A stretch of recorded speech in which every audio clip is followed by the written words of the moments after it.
It's time for some help, hope, and healing. Every day's a new beginning. Tap into your feelings and giving life new meaning. No matter the time of day, His grace and mercy goes with you along the way. Help, hope, and healing. Every day's a new beginning. Get in step with Nicole. Hello, and welcome to another episode of Get in Step with Nicole. I am your host, Nicole Horston, and today we're going to just have a conversation because I have a special guest, and Mr. Horston is actually my husband, and he is one of the authors in the book Pearls of Wisdom: Stories, Strategies, and the Will to Soar. And so before we get started with our conversation, I wanted to read something that you wrote, Antwan. And it says, the funny thing about life is that it still has a way of reminding you who's boss and in control. We try to wrestle with it, but for some reason, we end up short. We are in control of what we can control, but ultimately, God controls it all. I really like that. And then it says, the actual test of your faith comes when the calamities of life befall you and you find yourself alone. I want to use, because I always have a theme, okay? So when I was reading through your story and a couple of the other ones, it kept resonating with me with your title. And your title within the book is Me Against the World. And so as I was reading this, I just want you to just tell me what was going through your mind when you entitled this chapter, Me Against the World. Help our audience understand a little bit about you from what I just read. Well, when I put Me Against the World in there, it was simply saying that there was nobody else there to help me and guide me in that situation as a man, okay? We're not talking about you being my spouse and the other women in my family. We're talking about men. I was the only one in my family to have this disease. And being that I was 29 years old when this happened in 1999. And so let's catch them up real quick about you're a transplant recipient. That's correct. And let's take them back because, of course, you and I know one another because we're husband and wife. But let's help the audience get into our story. So you came home, you was a railman. That's correct. Working on the railroad, and you traveled a lot. Yes, I did. And I don't know, I just remember the phone call with them calling and telling me that you had a nosebleed that wouldn't stop. So Well, take us what from that actually point and then happened- bring us forward. What actually happened, we was in Willard, Ohio, putting in new rail, and I had my hard hat on, and I fell down, Okay. and my helmet cracked, and my nose started bleeding. And from there, it snowballed. They took me to the emergency room, and that's when they called you, your Uncle Damon, and then was there with me until they got in contact with you to let you know what was going on, because we all worked on the railroad together. And so once we got that call, to me, looking back, even though all of the stuff that has happened through your story, and we have to really get our audience into this, but that was, like you said, the snowball effect, because that one nosebleed took us on a whirlwind. Yes. Because when you were in the hospital, we actually found out that you were in kidney failure. Yes, we did.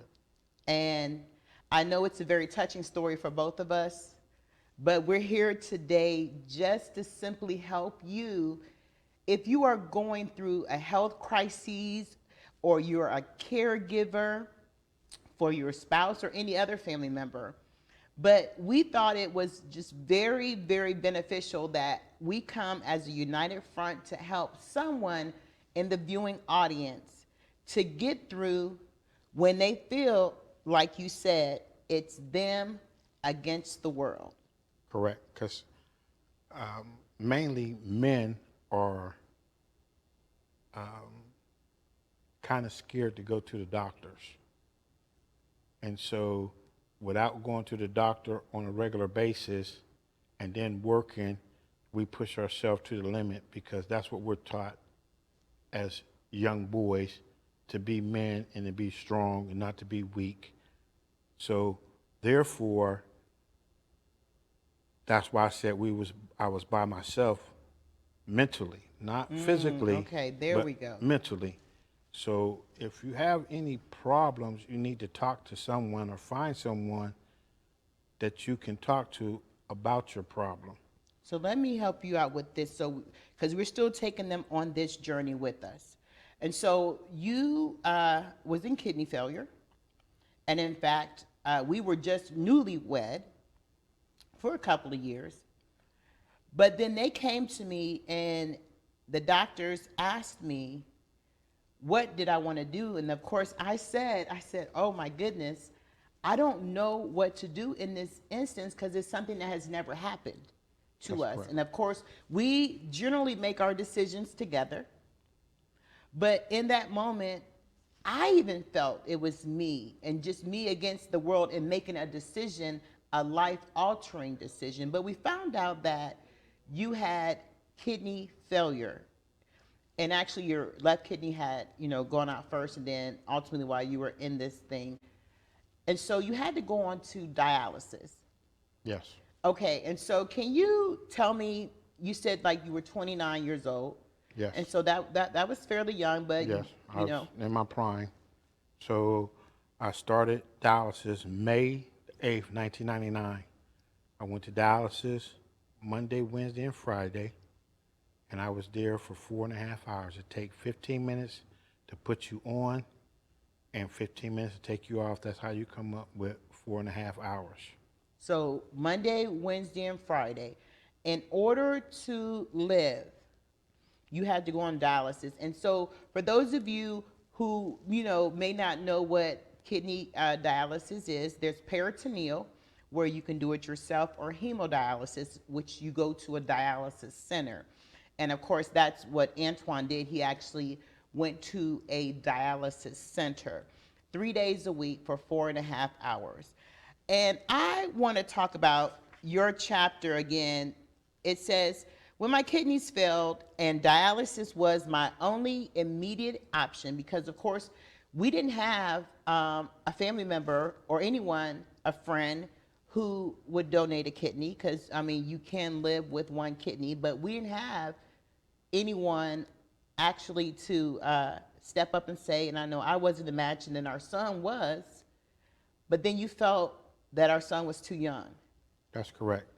Even though we had the same makeup, DNA for a transplant, I didn't want to take his life away from him with him being so young. My son at the time, his name is Antwan, was only 7 years old. And I just thought that would be selfish of me to ask, even though he really didn't know that, but he wanted to save his dad. You understand? He was like, well, Dad, I give you my kidney. And I'm trying to tell him, you got a long way to go, buddy. So in that sense, I just wanted to be there for them and see him graduate.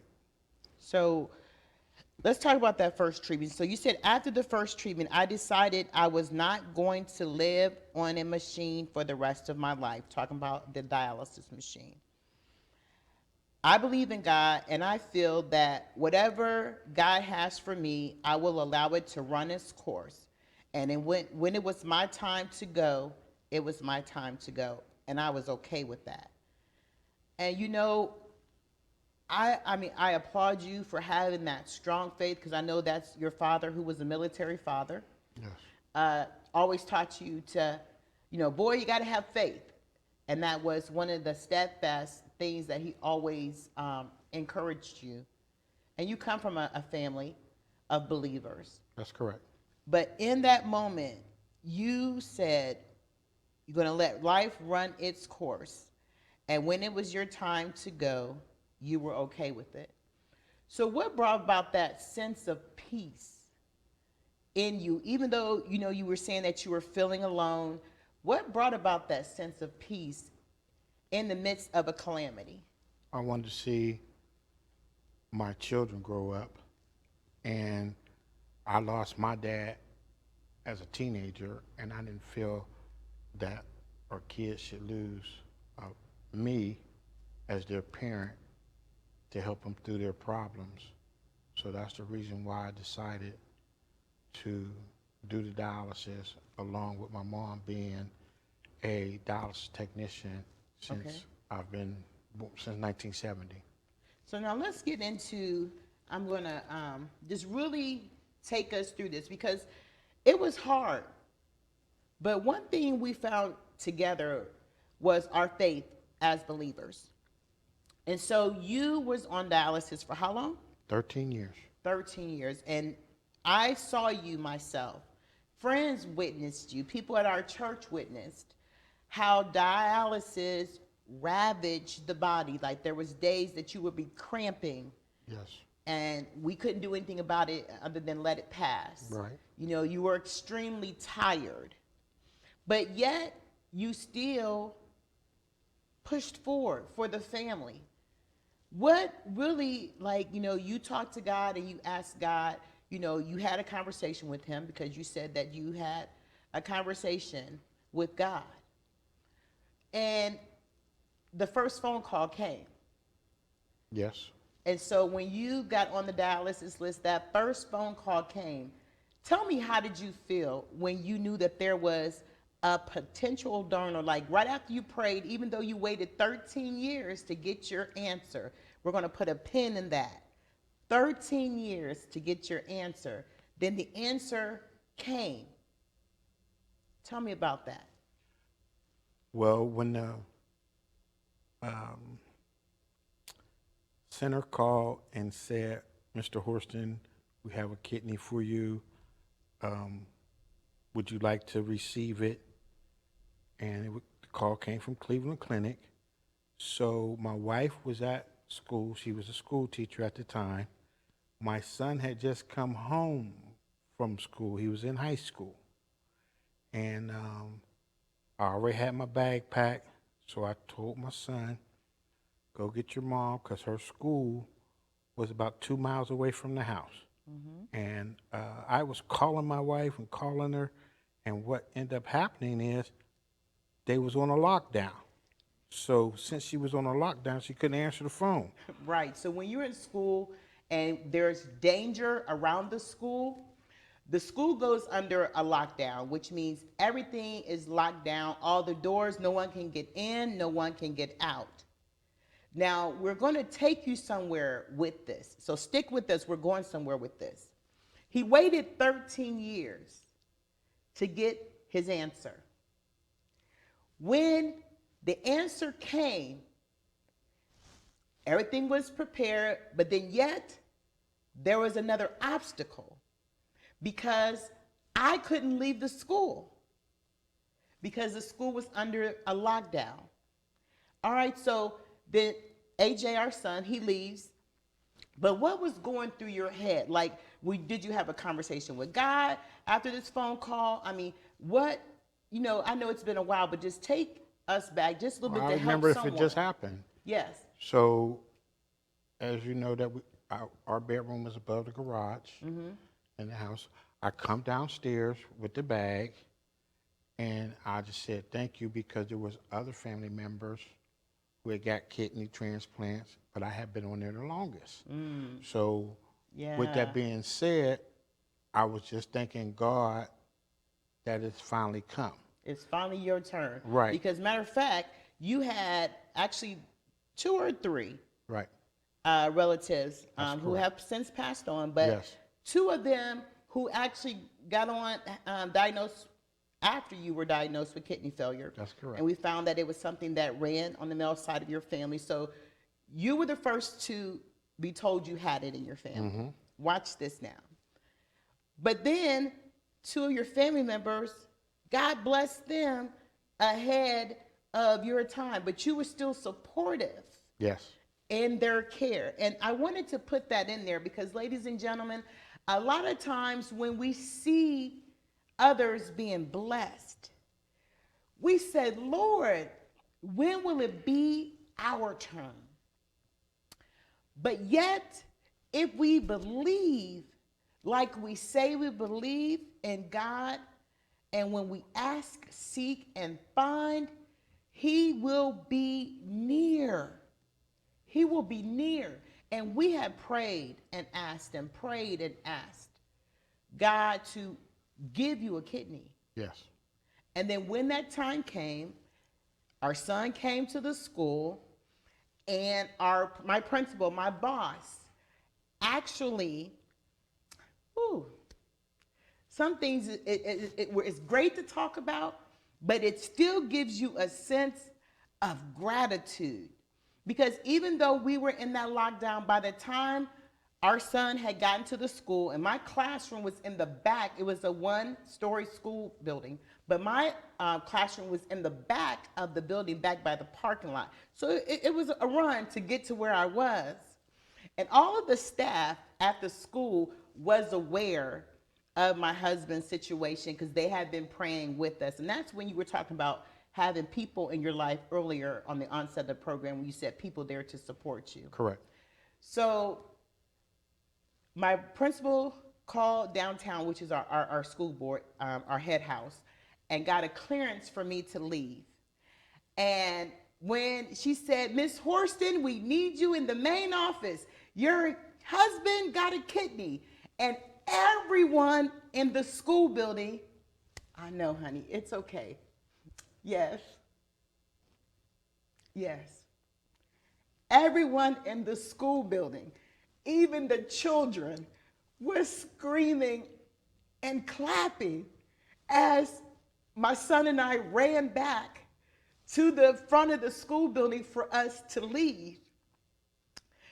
And I know it's a blessing, honey. So, you know, we cry tears of joy because we know what you've been through. And those of you who are going through illnesses and sickness, you need to know that God is still in the blessing business.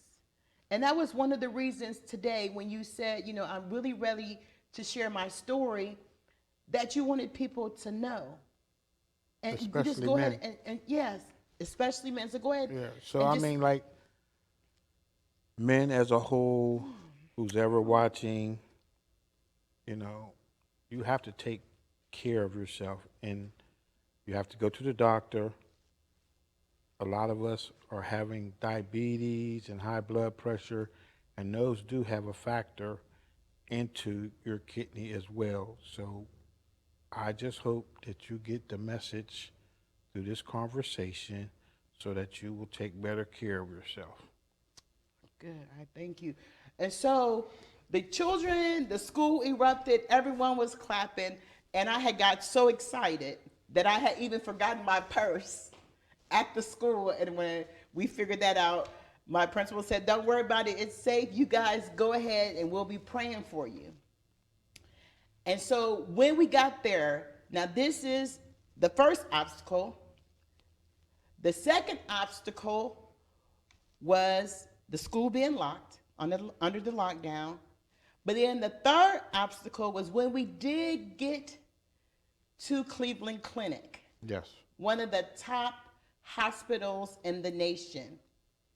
We got there and we were told that you couldn't get the kidney yet because all the excitement of us driving there and just, you know, the what ifs, your blood pressure was too high. It was too high. And so that was on September the 9th. 9/9/11. Right. So you have this like funny saying, or we do in our family, that 9, 10, 11 is our blessing. 9, 10, 11 is our blessing. Because on September the 10th, 2011, after 13 years of waiting, you got a transplant. That's correct. Yes. Yes. And then, of course, the first thing that you said to me after that long surgery, that you felt God, even though you felt like you were going through this, it was you against the world, you going through this all by yourself. You said that told God something, and then you told me after it happened. But what did you tell God? That God, what would you do for him to show forth his mercy unto you? Well, I explained to God, or told God, however you want to look at it, that if he gets me off this table with all my faculties, that I will do a good deed every day of my life when I wake up. And you've held true to that, whether you've been sick, whether you've been tired, you've had other, responsibilities, but you held true to the vow that you made to God. Not that you were making a deal with God, because of course we can't do that. Like you said, in that he still has ultimate control. But a lot of times when I asked you to share that, because a lot of times when we ask God, to do something in our lives that we've prayed for, that we've waited for, and then we still don't see it happening as fast as we would have hoped it would, some of us become discouraged. Some of us even lose the faith that we at least started out with. But you maintained that God, whatever your will is, I'm going to stick to that. And if it's my time to go, then Father, I will accept it. And I even shared with you, and I'll share with you because you're listening to an intimate conversation, but we're bringing you into it today because we want you to know that even though it may seem like it's you against the world, because problems are befalling you, calamity is upon you, you have decisions to make in your life, and your health is compromised, it's challenged.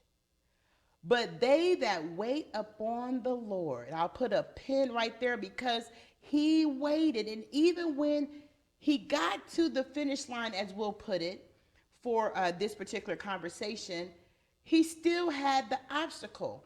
And I told him, the first obstacle was one for the Father, the other one was for the Son, and the third was for the Holy Spirit. Because, we get sometimes where it flusters us and we don't know which way to turn. And it's like, okay, God, I do what you ask of me. Show forth your mercy to me.